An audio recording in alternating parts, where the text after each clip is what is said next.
अस्सलाम वालेकुम, this is Quran light writer. आज की वीडियो में आप आईना यानी मिरर के मुख्तलिफ किरदार, मिरर प्रिंसिपल और साथ ही साथ चेहरे की खूबसूरती को बढ़ाने के वज़ाइफ के बारे में जानेंगे। आईना जिंदगी में चेहरा देखने या चेहरे के खदोखाल देखने के लिए ही इस्तेमाल नहीं होता। दुनिया की पुरानी तहजीबों में आईने का इस्तेमाल रहा है। इजिप्ट के पिरामिड्स के तह खानों में रोशनी पहुँचाने के लिए आईने का इस्तेमाल किया गया। चाइनीज सिविलाइजेशन बरसगीर की तहजीब में भी आईने का इस्तेमाल मिलता है। शीश महल, लाल किला या किसी भी किले में चले जाएं, आपको आईनों का इस्तेमाल मिलेगा। कदीम मसाजिद में भी आईनों का इस्तेमाल किया गया है, लेकिन इसका ताल्लुक मजहब से नहीं है। अंधेरों का इलाज सिर्फ रोशनी है। रोशनी पहुंचाने के लिए आईने का इस्तेमाल किया जाता है। इंसान के मेजर प्रॉब्लम्स में पैसा, घरेलू नाचाकी, कानूनी प्रॉब्लम्स या बीमारी है। इंसान के यही दो चार मेन प्रॉब्लम्स हैं। चाहे इंसान कितना ही काबिल क्यों ना हो, लेकिन अगर जिंदगी में सुकून नहीं तो मसाइल बढ़ते चले जाते हैं और इंसान पस्ती का शिकार होता चला जाता है। लेकिन अगर आपको लगता है सुकून है और मसाइल ज्यादा नहीं है, तो एस्ट्रोलॉजी के मुताबिक आप अपने घर में लगे आईनों को शुमाल की तरफ मत लगाएं और ना ही आईना सेम डायमेंशन का हो, यानी स्क्वायर शेप में ना हो, जैसा कि 2x2 फुट का, 8x8 इंच का, यानी किसी दूसरी शेप में लगाएं।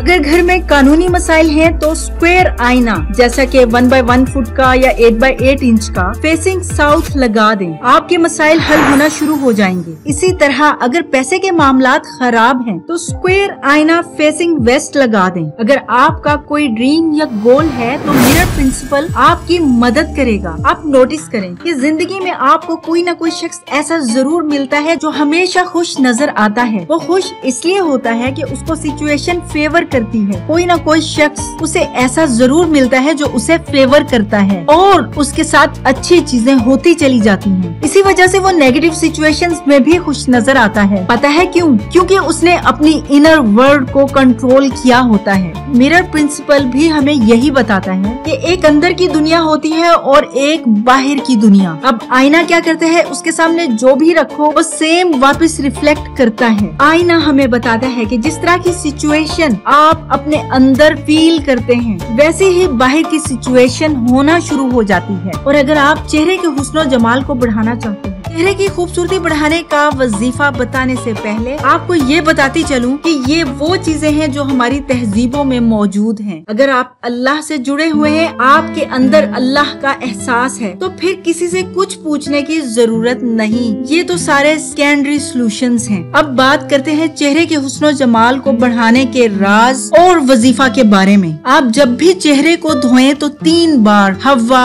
हवा हवा पढ़ लें। कायनात में सबसे हसीन अम्मा हवा थी, इसलिए हर हाल में वजू करते हुए चेहरे पर हवा हवा पढ़ लें। इसके बेशुमार करिश्मात हैं। या आईना के सामने खड़े होकर दुरूद पाक पढ़कर चेहरे को गौर से देखें और फिर आंखें बंद कर लें। इस दुरूद पाक का नाम दुरूद नूर है। अल्लाहुम्मा सल्ली अला सय्यिदिना मुहम्मदिन नूरिल अनवार व सिर्रिल असरारी व सय्यिदिल अबरार। आंखें बंद करते हुए आपके दिल में नियत ये हो कि अल्लाह पाक आपके चेहरे पर नूर भर रहा है, और फिर आंखें खोलें। जब आप आंखें खोलेंगे तो चेहरे पर जो नूर होगा वो दुरूद पाक का नूर होगा इंशाअल्लाह। दुआ में याद रखिएगा, अपना बहुत ख्याल रखिएगा। अल्लाह हाफिज।